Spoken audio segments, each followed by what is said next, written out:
আসসালামু আলাইকুম। আজকে ক্যাবিনেটের নিয়মিত সাপ্তাহিক মিটিং ছিল। মিটিং প্রিজাইড ওভার করেন আমাদের মাননীয় chief adviser professor Mohammad Yunus. আজকে চারটি বিষয় মূলত আলোচনা হয়েছে এবং কিছু খসড়া আইন চূড়ান্ত অনুমোদন হয়েছে। প্রথমটা ছিল দুর্নীতি দমন কমিশন সংশোধন সংশোধন অধ্যাদেশ 2025-এর খসড়া নীতিগত ও চূড়ান্ত অনুমোদন হয়েছে। দ্বিতীয়টা ছিল মানব পাচার ও অভিবাসী চোরাচালান প্রতিরোধ দমন অধ্যাদেশ 2025-এর খসড়া চূড়ান্ত অনুমোদন হয়েছে। আর তৃতীয় ছিল রাজধানী উন্নয়ন কর্তৃপক্ষ অধ্যাদেশ 2025-এর খসড়া নীতিগত ও চূড়ান্ত অনুমোদন হয়েছে। আর চার হচ্ছিল জাতীয় মানবাধিকার কমিশন অধ্যাদেশ 2025 এর সংশোধন প্রস্তাব নীতিগত চূড়ান্ত অনুমোদন হয়েছে। এই চারটার মধ্যে আমি যেগুলো কি কি ফিচার ছিল সেগুলো আমি একটু বলছি। আপনারা জানেন যে দুর্নীতি দমন কমিশনের উপর আমাদের একটা চিফ অ্যাডভাইজার একটি ইন্টারিম গভর্নমেন্ট একটি রিফর্ম কমিশন করেছিলেন। তাদের অনেকগুলো বাংলাদেশের দুর্নীতিকে কিভাবে দমন করা যায় সেই বিষয়ে তাদের সুনির্দিষ্ট অনেকগুলো প্রস্তাব ছিল। সে বিষয়ে একটা বড় রিপোর্টও ওনারা সাবমিট করেছিলেন। তো সেই আলোকেই দুর্নীতি দমন কমিশনকে কিভাবে আরও এফেক্টিভ একটা অর্গানাইজেশন করা যায় এবং বাংলাদেশের শেখ হাসিনার আমলে যেভাবে দুর্নীতি বিস্তার লাভ করেছিল এটাকে কিভাবে রোধ করা যায় সে বিষয়ে একটি দুর্নীতি দমন আইনটি আজকে সংশোধন অধ্যাদেশ 2025-এর খসড়া নীতিগত ও চূড়ান্ত অনুমোদন হয়েছে। এখানে মূল যে জিনিসটা ছিল লাস্ট মোমেন্টে, এটা বেশ কয়েক সপ্তাহ ধরে এটা নিয়ে ডিবেট হচ্ছিল।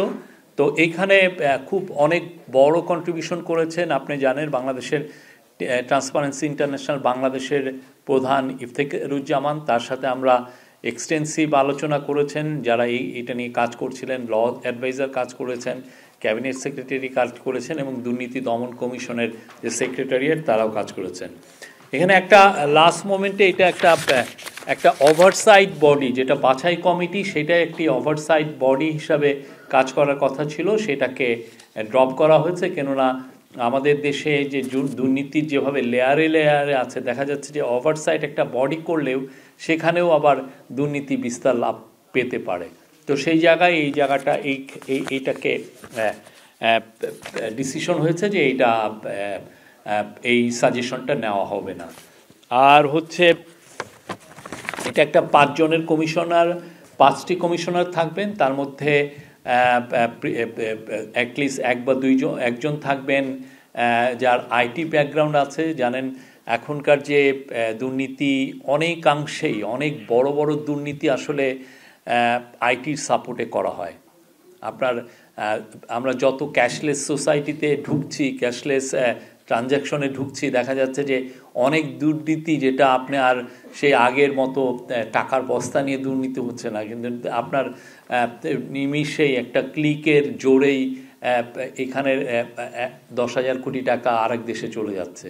তো সেই জন্য একটা এক্সপার্ট নেওয়ার কথা বলা হয়েছে এবং একজন নারী কমিশনার নেওয়ার কথাও বলা হয়েছে। তো আর হচ্ছে যে আরও 2টা প্রস্তাব লাস্ট মোমেন্টে এসছে, সেটা হচ্ছে যে তাদের কাজের প্রতিবেদন, দুর্নীতি দমন কমিশনের কাজের প্রতিবেদন এখন থেকে তারা 6 মাস ষান্মাসিক, মানে 6 মাসে অনলাইনে পোস্ট করবেন। এবং আরেকটা হচ্ছে যে যারা দুর্নীতি দমন কমিশনে আছেন তাদের অফিসারদের মূলত, এটা এখনও ডিসাইড হয় নাই যে কারা কারা করবেন, বাট একটা নীতিগত ডিসিশন হয়েছে যে দুর্নীতি কমিশনের যে অফিসার বা যারা সরাসরি এই দুর্নীতি দমনের সাথে সম্পৃক্ত তাদের সম্পদের হিসাব দিতে হবে। এটা আজকের ক্যাবিনেটের একটা বড় সিদ্ধান্ত এবং এই বিষয়ে এই নতুন লতে এটা থাকবে আর কি। হ্যাঁ, এইটা অবশ্যই তো অথরিটির যেটা রেলিভেন্ট অথরিটির কাছে দিবেন ওনারা। এইটা এখনই কোশ্চেন করে না, আমার তো অনেকগুলো আরও বিষয়গুলো বলি, তারপরে একবারে কোশ্চেন করবেন প্লিজ। হ্যাঁ, আর একটা হচ্ছে যে মানব পাচার অভিবাসী পরিচালন প্রতিরোধ দমন অধ্যাদেশ 2025-এর আজকে এটার চূড়ান্ত অনুমোদন হয়েছে। এখানে মেন ইস্যুটা জানেন, বাংলাদেশের থেকে প্রচুর হিউম্যান ট্রাফিকিং হয়, মানুষকে অনেকে বুঝিয়ে সুঝিয়ে তাদের থেকে অনেক সময় টাকা পয়সা নিয়ে এটা বাইরে তাদেরকে পাচার করা হয়, এবং এই বিষয়গুলো আমরা খুব সিরিয়াসলি আগের গভর্নমেন্টগুলো খুব বেশি অ্যাড্রেস করা হয়নি, ফলে আমরা অনেক জায়গার থেকে অনেক ধরনের কমপ্লেন পাই যে বাংলাদেশের অনেক ছেলে মেয়ে যারা ট্রাফিকিংয়ের শিকার হয়ে কেউ ধরেন লিবিয়াতে আছে বা অন্যান্য অনেক দেশে আছেন, সেটা আমাদের জাতি হিসাবে এটা আমাদের জন্য এক ধরনের সত্যিকার অর্থে এটা খুব ভালো দেখায় না আর কি। তো এই জায়গায় হিউম্যান ট্রাফিকিংয়ের ক্ষেত্রে একটা গত সপ্তাহে এটা আলোচনা হয়েছিল, সেই আলোচনার আলোকে আজকে যেটা ওনারা ইনক্লুড করেছেন যে আপনি জানেন যে অনেককে বাইরে নিয়ে যাওয়া যায়, নিয়ে ট্রাফিকিং করে নিয়ে যাওয়া হয় অর্গান ট্রেডের জন্য, আপনাকে ভুলিয়ে ভালিয়ে নিয়ে যাওয়া হলো। আপনি দেখেছেন যে বেশ কয়েক বছর আগে উত্তরবঙ্গের কিছু, বিশেষ করে জয়পুরহাট বা বগুড়ার অনেককে অর্গান ট্রাফিকিং মানে কিডনি ট্রান্সপ্লান্টেশনের জন্য অন্যান্য জায়গায় নিয়ে যাওয়া হয়েছে। তো এই জিনিসটাও যাতে অ্যাড্রেস হয় এই লতে, সেটা ইনক্লুড করা হয়েছে। আর এই লটার জন্য মহিলা ও শিশু বিষয়, কারণ অনেক মহিলা এবং শিশু ট্রাফিকিংয়ের শিকার হন। তো এই লটা করার আগে গত মিটিংয়ে একটা ডিসিশন ছিল যে মহিলা এবং শিশু মন্ত্রণালয়ের সাথে যাতে একটা এক্সটেন্সিভ একটা আলোচনা হয়, সেটা আজকে ওনারা করেছেন। এটার কি ফিচারগুলো হচ্ছে, আমরা 2000 সালে United nation convention against transnational organize crime UNTOC গৃহীত হয়, এবং এইটার আলোকে 2012 সালে প্রথম এই মানব পাচার আইন প্রতিহত আইনটা প্রথমটা করা হয়। তো ওইটার পরেও আমরা দেখা যাচ্ছে যে কিছু কিছু জায়গায় ইন্টারন্যাশনাল যেগুলো কনভেনশন আছে, একটা কনভেনশন হচ্ছে protocol against the smuggling of migrants by land, sea and air, এটা SOM প্রোটোকল। এই প্রোটোকলটারও যাতে রিফ্লেক্টেড হয় এই আইনে, সেটা ব্যবস্থা নেওয়া হয়েছে। আর যারা যারা এই ট্রাফিকিংয়ের সাথে জড়িত, আমি এর আগেও আপনাদেরকে বলেছি, নীতিগতভাবে যখন অনুমোদন হয়েছে তখন আমরা বলেছিলাম যে যারা যারা এই ট্রাফিকিংয়ের সাথে জড়িত হবেন, জড়িত যাদেরকে সাসপেক্ট করা হবে এবং এটা কোর্টের নির্দেশে তাদের ব্যাংক হিসাব নিষ্ক্রিয় করা, তাদের সম্পদ আটক করা এবং তদন্ত পর্যায়ে প্রয়োজনীয় অভিযুক্তদের বিদেশ গমনে বাধা দান করা, এগুলো মেজারও এই লতে থাকবে। অবশ্যই এটা সাবজেক্ট টু কোর্ট রুলিং। মানব পাচারের ভিকটিমদের ন্যায় বিচার নিশ্চিত করাটাও এটা একটা মূল এই লর একটা বড় একটা ফিচার। আরেকটা হচ্ছে যে আপনি জানেন যে এখন যেহেতু আমাদের সমস্ত লাইফই অনলাইনে হয়ে গেছে, আমরা সারাক্ষণই অনলাইনে থাকি, তো অনলাইন প্ল্যাটফর্ম ব্যবহার করে প্রচুর মানব পাচার হয়।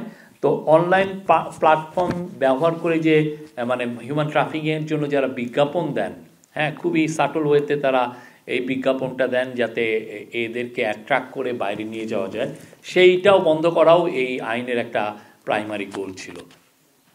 আবার অনেক ক্ষেত্রে দেখা যায় যে যারা ভিকটিম, পরে যখন ট্রাফিকিংয়ের ভিকটিম, তাদেরকে চাপ দেওয়া হয় এক ধরনের আপোষ করার জন্য। সে আপোষ করা মানে বা তাকে সাক্ষী হিসাবে চাপ দেওয়া হয়। তো এই জায়গায় সাক্ষী এই বিষয়েও অ্যাড্রেস করার জন্য এই লতে কিছু মেজার থাকছে। এছাড়া আজকে রাজুক ল 2025, এটা খুবই ইম্পর্টেন্ট একটা ল। আপনারা জানেন যে রাজুক মানে রাজধানী উন্নয়ন কর্তৃপক্ষের আওতা অনেক বেড়ে গেছে, তাদের যে কাজের পরিধিও বেড়ে গেছে, কিন্তু দেখা যাচ্ছে যে এক্সিস্টিং যেটা রাজুকের ল আছে সেটা অতটা দিয়ে আমরা মানে কারেন্ট যেগুলো ইস্যু যেগুলো তৈরি হচ্ছে সেগুলো অ্যাড্রেস করা যাচ্ছে না। তো সেই লটাকে কিভাবে লটাকে অ্যামেন্ড করে নতুন একটা রাজুকের আজকে একটা ল অধ্যাদেশ পাশ হয়ে অ্যাপ্রুভ হয়েছে। এটা হচ্ছে রাজধানী উন্নয়ন কর্তৃপক্ষ অধ্যাদেশ 2025-এর। এটা একটা খসড়া নীতিগত ও চূড়ান্ত অনুমোদন হয়েছে। এখানে মূল ফিচারগুলো ছিল যে আপনি জানেন যে অনেক ক্ষেত্রে এই খেলার মাঠগুলোকে আমরা নষ্ট করে ফেলি। তারপরে একটা ভূমির তো বিভিন্ন রকমের বিন্যাস থাকে, এটা কি জলাভূমি নাকি এটা উঁচু ভূমি। তো দেখা যায় যে ওই জায়গাটা অনেকে চেঞ্জ করে এটাকে রাজুকের ভিতরে এটাকে বিভিন্ন ধরনের স্থাপনা তৈরি করেন। তারপরে এটাকে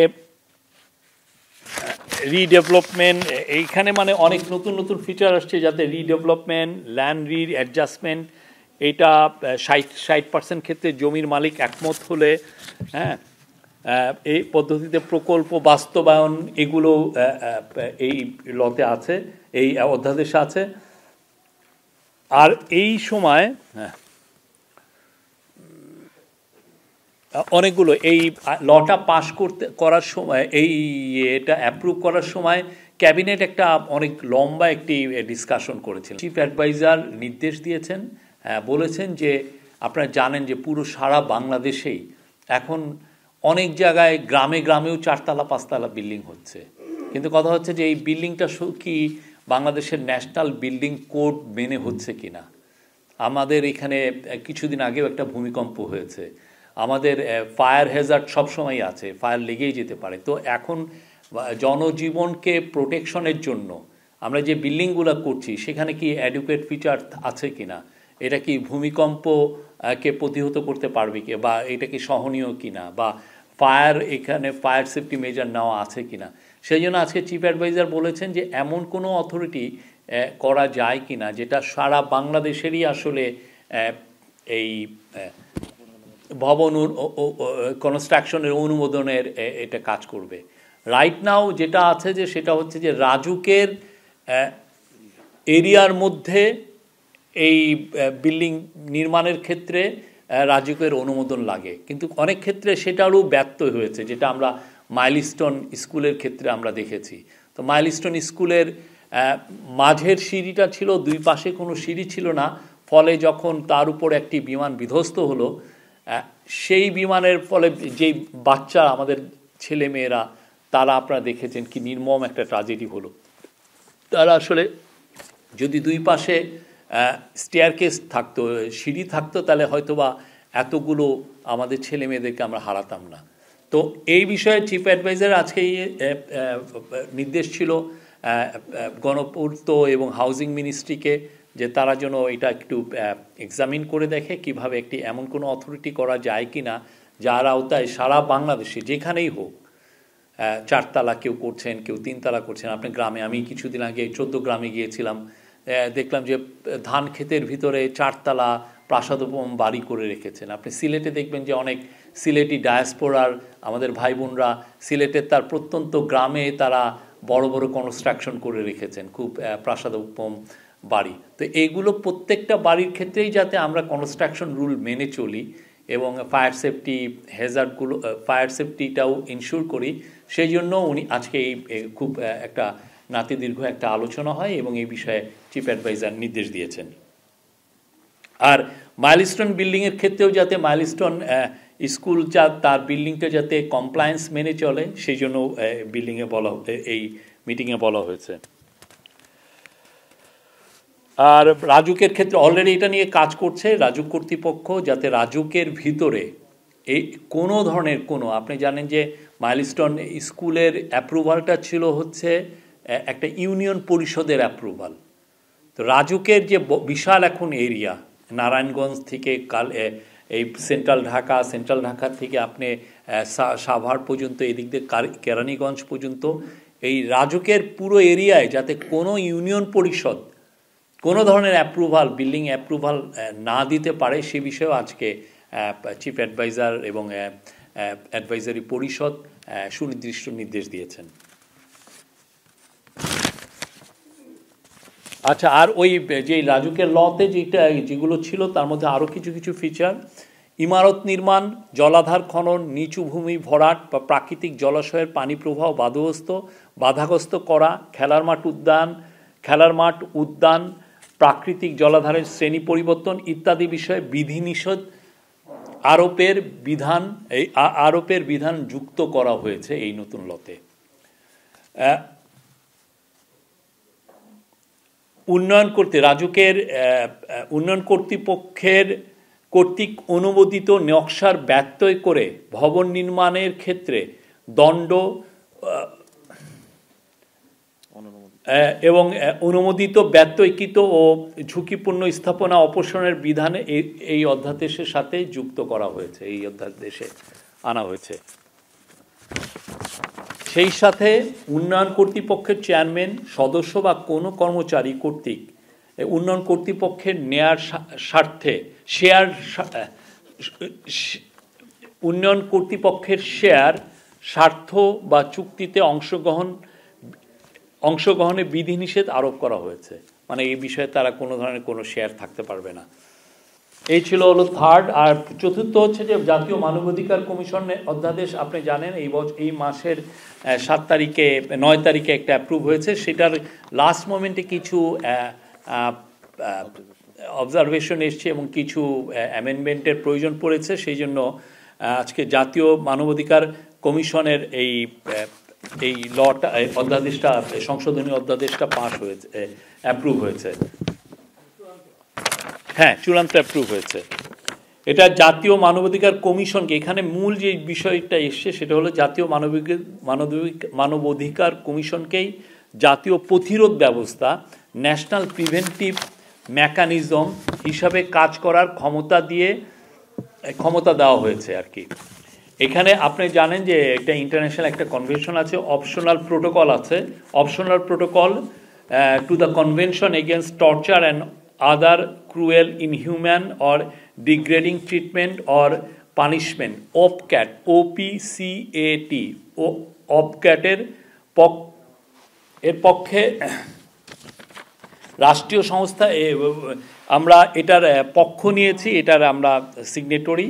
তো আমরা এর পক্ষে এই OPCAT-এর হয়ে কাজটা করবে আমাদের এখানে এই যে NPM, ন্যাশনাল প্রিভেন্টিভ মেকানিজম, এরা এই কাজটা করবে। আর ন্যাশনাল প্রিভেন্টিভ মেকানিজমের আর্থিক ও প্রয়োজনীয় ক্ষমতা সম্পন্ন একটি জাতীয় প্রাতিষ্ঠানিক ব্যবস্থা হিসাবে এটা এমার্জ করবে। দেশের বিভিন্ন আটক করার স্থান ও স্বাধীনভাবে পরিদর্শন করার এখতিয়ার এর থাকবে।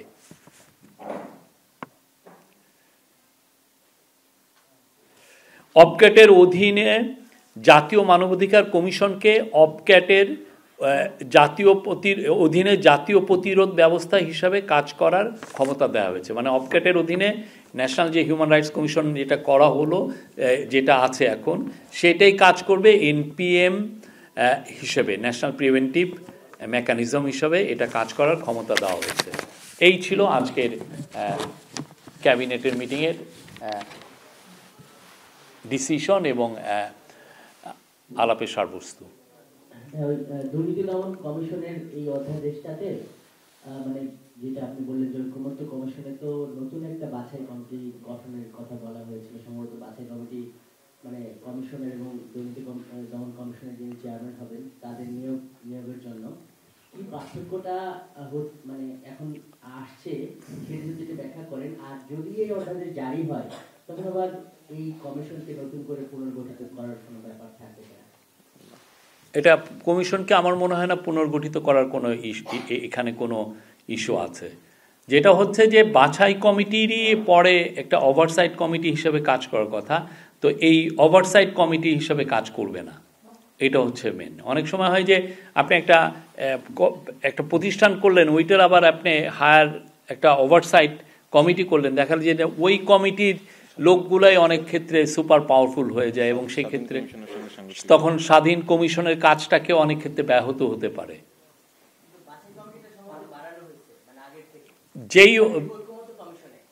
এই বিষয়টা আপনি আরো জেনে নেবেন এর থেকে, অ্যান্টি কারাপশন কমিশন থেকে।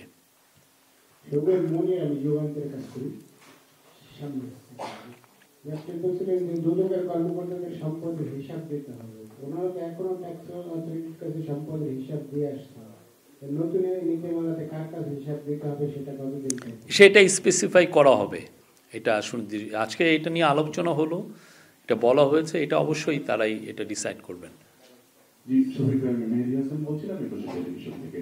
তো দুদকের আপনারা যতই সংস্কার করেন, আইন পরিবর্তন করেন, তাকে তো কোনো না কোনো রাজনৈতিক সরকারের অধীনেই কাজ করতে হবে। তো আমাদের রাজনৈতিক সংস্কার মানে পলিটিক্যাল রিফর্মস যদি ঠিক মতো না হয়, এটা আসলে কাজের কাজ কিছু হবে কিনা শেষ পর্যন্ত?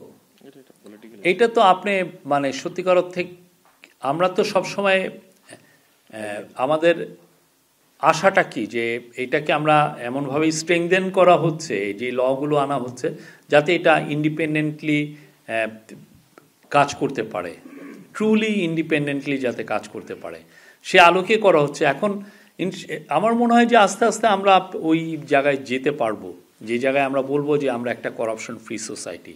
সেক্ষেত্রে দুদককে আরও স্ট্রেংথেন করা হবে এবং সে আলোকেই এই মেজারগুলো নেওয়া হয়েছে। পরিবর্তনের কারণ এটাই। শফিক ভাই, আমি সাকিলা করিম, আরটিভিতে কাজ করি। আমার একটা প্রশ্ন আছে, সেটা হচ্ছে জাতিসংঘ মহাসচিব যখন বাংলাদেশে আসলেন, উনি ভিজিট করে যাওয়ার পর আমরা জানতাম যে রোহিঙ্গা প্রত্যাবাসনের ক্ষেত্রে আমাদের হয়তোবা কোনো অগ্রগতি হতে পারে। তো এখনো পর্যন্ত রোহিঙ্গা প্রত্যাবাসন তো দূরে থাকুক, গত 1 বছরে মানে ইন্টারিম গভর্নমেন্ট আসার পরও আমরা যতটুকু পত্রপত্রিকা থেকে জেনেছি এবং সীমান্তবর্তী এলাকা থেকে জেনেছি যে প্রায় 1.5 লাখের অধিক রোহিঙ্গা বাংলাদেশে প্রবেশ করেছে। তাহলে কি আমরা আসলে কি ধরে নিব, অন্তর্বর্তী সরকার রোহিঙ্গা প্রত্যাবাসনে আসলে ফেলিওর হলো কিনা, বা নতুন করে রোহিঙ্গা যে আসছে এই বিষয়টা তাদের জানা আছে কিনা? আপনারা জানেন যে রোহিঙ্গারা প্রথম অনেক বছর, এরা 1978 সালে এসছে, 91 সালে এসছে, 2006 সালে এসছে। তো লাস্ট যেটা বড় অ্যারাইভালটা ছিল হলো অগাস্ট সেপ্টেম্বর 2017 সালে, তখন 7,40,000 এসছিলেন। তো এরপরে যে আবার আপনি যেটা বললেন সেটা হচ্ছে যে আপনি জানেন যে অক্টোবর 2023 থেকে এখন পর্যন্ত এই রাইট নাও পর্যন্ত 1.5 লক্ষের মতো এসছে। এটা UNHCR এর একটা হিসাব, ইউএনের হিউম্যান রাইট। আর 2017 সালের পরের থেকে এই পর্যন্ত সত্যিকার অর্থে মানে আমাদের এই ইন্টারিম গভর্নমেন্ট দায়িত্ব নেওয়ার আগ পর্যন্ত খুব কোনো আসলে এই পুরো ক্রাইসিসটাকেই ফরগটেন হয়ে গিয়েছিল। এই ক্রাইসিসটা নিয়ে কেউ কোনো কথাও সেইভাবে আসলে বলেনি। এই ইন্টারিম গভর্নমেন্টের সবচেয়ে আমি বলবো যে ওয়ান অফ দ্য সাকসেস হচ্ছে যে এই ক্রাইসিসটাকে পুরো ইন্টারন্যাশনাল ম্যাপে নিয়ে আসা, ইন্টারন্যাশনাল টকিং পয়েন্টসে আনা। এই জন্য দেখেন প্রফেসর ইউনুসের অনুরোধে এবছর সেপ্টেম্বরের 30 তারিখে একটা international, for the first time একটা ইন্টারন্যাশনাল একটি কনফারেন্স হলো রোহিঙ্গাদেরকে নিয়ে। সেখানে রোহিঙ্গাদের 4 জন লিডার ওইখানে কথা বলেছেন। ওয়ার্ল্ডের টপ যতগুলো দেশ ছিল তাদের প্রতিনিধিরা ওইখানে কথা বলেছেন এবং সেই কনফারেন্সে US এবং UK $96 মিলিয়ন ওদেরকে সাহায্যের কথা বলেছেন। এটা ছিল একটা খুবই ইম্পর্টেন্ট একটা মাইলস্টোন রোহিঙ্গাদের ক্রাইসিস নিয়ে। তারপরে একটা ছিল যে জাতিসংঘের মহাসচিব বাংলাদেশে ভিজিট করেছেন এবং উনি রোহিঙ্গাদেরকে তার সলিডারিটি এক্সপ্রেস করে তাদের সাথে একদিন উনি রোজা রেখেছেন। উনি আসাতে যেটা হয়েছে যে আবার এই যে ক্রাইসিসটা নিয়ে আবার ইন্টারন্যাশনালি কথা হয়েছে। আমরা আমাদের সর্বোচ্চ চেষ্টা দিয়ে এই যে এটা যে একটা ফরগটেন ক্রাইসিস ছিল সেটাকে আবার ইন্টারন্যাশনালি আবার আমরা গ্লোবাল ম্যাপে নিয়ে আসার একটা বড় রকমের চেষ্টা ছিল এবং সেই ক্ষেত্রে আমি বলবো যে আমরা সাকসেসফুল হয়েছি। এটা নিয়ে রোহিঙ্গাদেরকে নিয়ে কক্সবাজারেও এই বছরের 25 আগস্টে একটা 3-4 দিনের একটা কনফারেন্স হয়েছে। দোহাতে, কাতারের রাজধানী দোহাতে কনফারেন্স হয়েছে। আমাদের এফার্টটা সারাক্ষণই আছে, এটা নিয়ে যতটা এফার্ট দেওয়া যায়। এবং আমরা মনে করি যে এইটা যদি অনেক আগের থেকেই এফার্টসটা দেওয়া হতো 2017 সাল থেকেই, তাহলে আসলে এই পরিস্থিতি সৃষ্টি হতো না। কিন্তু উনি তখন তো যেটা হয়েছে যে উনি মাদার অফ হিউম্যানিটি এটা একটা সেল করতে চেয়েছিলেন, রিয়াল কাজটা না করে ওনার ধান্দা ছিল সেটা, এই পতিত স্বৈরাচারের। তো ফলে যেটা হয়েছে যে ফোকাসটা চলে গেছে এবং ইভেনচুয়ালি যেটা হয়েছে যে ইউক্রেনের ওয়ার, সুদানের গৃহযুদ্ধ, গাজায় জেনোসাইড, এই পুরো জিনিসগুলো গ্লোবাল অ্যাটেনশনটা অন্যদিকে ডাইভার্ট করে নিয়েছিল। এই গভর্নমেন্ট প্রথম থেকে এসেই এই ব্যাপারে সিরিয়াস ছিল। প্রফেসর ইউনুস প্রথমে এসেই উনি যেটা করলেন যে হাই রিপ্রেজেন্টেটিভের একটা অফিস করলেন, একজনকে হাই রিপ্রেজেন্টেটিভ রাখলেন রোহিঙ্গা ক্রাইসিসটাকে সরাসরি ডিল করার জন্য।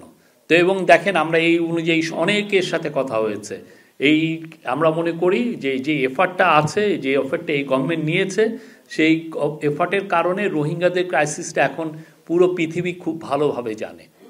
এটার আপনি হয়তো আজকে এটার ফলাফল পাচ্ছেন না, বাট সামনের দিনগুলোতে ইনশাল্লাহ আমরা অবশ্যই গুড রেজাল্ট পাবো। উপদেষ্টা পরিষদে আজকের যে নির্দিষ্ট 4টি এজেন্ডা, এর বাইরে বিবিধে আর কোনো আলোচনা হয়েছে কিনা সমসাময়িক বিষয়ে, বিশেষ করে যে বাউল ভার্সেস যে ধর্মীয় সম্প্রদায়ের মধ্যে যে একটা উত্তেজনা বিরাজ করছে, এটা সামনে নির্বাচন কেন্দ্রিক কোনো আলোচনা হয়েছে কিনা, যে উপদেষ্টাদের মধ্যে কেউ ইলেকশন করতে চান তারা কি চলে যাওয়ার অভিপ্রায় ব্যক্ত করেছেন কিনা, বা এই ধরনের কোনো আলোচনা হয়েছে কিনা, এগুলো যদি একটু বলেন। নির্বাচন বা বাউল নিয়ে কোনো আলাপ হয়নি, তবে আমি যেটা জানি আমাকে সেটা হচ্ছে যে যারা বাউলদেরকে অ্যাটাক করেছেন তাদেরকে খুব দ্রুত অ্যারেস্ট করার নির্দেশ দেওয়া হয়েছে। হ্যাঁ, এবং সেই অনুযায়ী মানিকগঞ্জের পুলিশ কাজ করছে। অন্যান্য জায়গায় যদি যেখানেই অ্যাটাক হয়েছে সেই জায়গায় এটা তারা খুব সাঁড়াশি অভিযান করছে, খুব দ্রুত আপনারা ফলাফল জানতে পারবেন। যেহেতু তফসিল সামনে, মানে উপদেষ্টারা অনেকে শোনা যাচ্ছে যে এই ব্যাপারে কিছু জানাতে পারেন কিনা, এই বিষয়ে কোনো আলাপ আলোচনা হয়নি। আমার নাম মনিরুজ্জামান উজ্জ্বল, জাগো নিউজ থেকে বলছিলাম। আপনি যেমনটা বললেন যে রাজুকের অনুমোদিত এলাকার বাইরে নানাভাবে ভবন গড়ে উঠছে, বাস্তবিক অর্থে আমরা দৃশ্যমান কিছু দেখতে পাবো কিনা। আমরা তো অনেক পরিকল্পনার কথা বলে থাকি, আপনিও বললেন যে নির্দেশনা দেওয়া আছে আলাদা কোনো অথরিটি করা যায় কিনা। আপনাদের এই সময়ের মধ্যে সামনে চলে এসছে, সত্যিকার অর্থে দৃশ্যমান কোনো কিছু আমরা দেখতে পাবো কিনা। আপনি দৃশ্যমান জিনিস এই যে যেমন ধরেন এই যে মাইলস্টোনের ট্র্যাজেডিটার পরে তো আমরা জানতে পারলাম যে এই বিল্ডিংটার রাজুকের কোনো অনুমোদনই নাই। এই যে এরকম কত জায়গায় যে কত ধরনের ভয়ানক গ্যাপ আছে সেটা তো আমরা অনেক ক্ষেত্রে জানতে পারছি। জিনিসটা হচ্ছে যে আপনি 15.5 বছর ধরে আপনি উন্নয়নের জারিজুরি করেছেন, কিন্তু যেগুলো কাজ রেগুলেটরি ফ্রেমওয়ার্ক যে তৈরি করা, পুরো বাংলাদেশ ব্যাপী কনস্ট্রাকশন হচ্ছে। আমরা যারাই ঢাকায় ওয়েল অফ যারাই আছেন তারা তাদের গ্রামের বাড়িতে যে দোতলা বাড়ি করছেন, গ্রামের মধ্যেও আপনি দেখেন কে কয়জন টিনের বাড়ি করেন, সবাই তো চেষ্টা থাকে যে তারা একটা পাকা বাড়ি করবেন। তো এগুলোর ক্ষেত্রে তো সত্যিকার অর্থে আপনার কনস্ট্রাকশন যে রুলস সেগুলো মেনে নেওয়া উচিত। এই যে গ্রামের যে ছেলেটা ইঞ্জিনিয়ার, সে ডিপ্লোমা পাস হোক আর গ্র্যাজুয়েট ইঞ্জিনিয়ার হোক, তারা যে বাড়িটা করছেন সেটা কি নিয়ম মেনে করছেন কিনা, এই বিষয়গুলো তো এইটা আগে আলাপই হয় নাই। তার ফলে এই যে রাজুকের এই কথাটা বলা হয়েছে, চিফ অ্যাডভাইজার বারবার বলছেন যে যাতে বাংলাদেশের কোনো একটা বাড়িও যেন অ্যাপ্রুভাল ছাড়া না হয়, মানে এটা যেন নিয়ম মেনে হয়। এটা পুরো পৃথিবীতেই আছে, পুরো পৃথিবীতে হলে আমরা এখানে করতে পারবো না কেন? আর আপনি যদি কিছু কিছু জায়গায় দেখবেন যে তো ওইখানে প্রসপ্যারিটি এসছে, আপনি সিলেটের কিছু কিছু উপজেলায় দেখবেন যথেষ্ট প্রসপ্যারিটি। আপনি ইয়েতে যান, লাকসামে যান, আপনি 14 গ্রামে যান, এখানে অনেকে দোতলা 3তলা 4তলা বাড়ি করছেন তাদের গ্রামের বাড়িতে। হ্যাঁ, লক্ষ্মীপুরে যান। তো এই জিনিসগুলোকে অ্যাড্রেস তো আমাদেরকে করা হয় নাই। এই কাজটা আজকে শুরু হয়েছে, এই কাজটা আমরা করছি।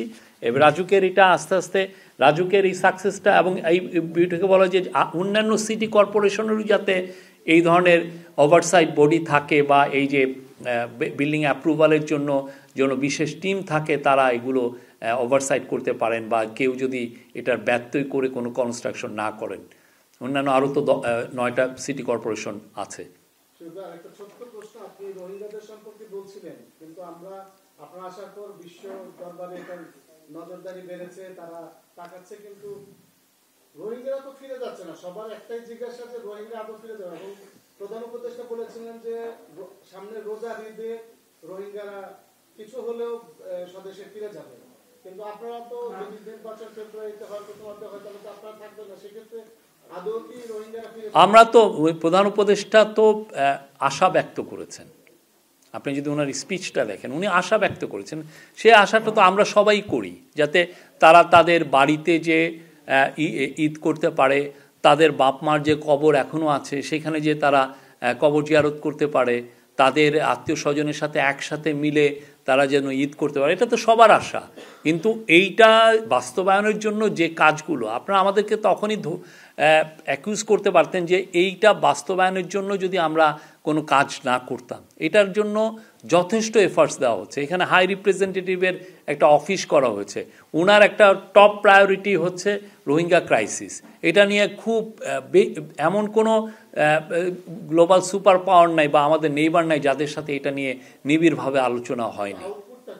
আউটপুটটাই তো দেখছেন যে ইন্টারন্যাশনাল, আপনি এই যে 2017 সালে রোহিঙ্গারা এসছে, আপনার ইউএনের একটা মেজর কনফারেন্সটা কবে হলো? এই আমাদের সময় 2025-এর 30 সেপ্টেম্বর হয়েছে। এখন আপনি আগে তো এটা ফরগটেন রাখা হয়েছিল, তো সেইটাকে আমরা সামনে এনেছি। এখন আপনি যেটা চাচ্ছেন যে খুব দ্রুত রেজাল্ট, সত্যিকার অর্থে ডিপ্লোম্যাসিতে খুব দ্রুত তো রেজাল্ট সবসময় হয় না, বাট আমাদের যেটা করতে হবে সেটা হচ্ছে যে আমাদের এফার্টসটা সবসময় রাখতে হবে, এবং সেই কাজটা চিফ অ্যাডভাইজার এবং এই ইন্টারিম গভর্নমেন্ট এই কাজটা করছেন।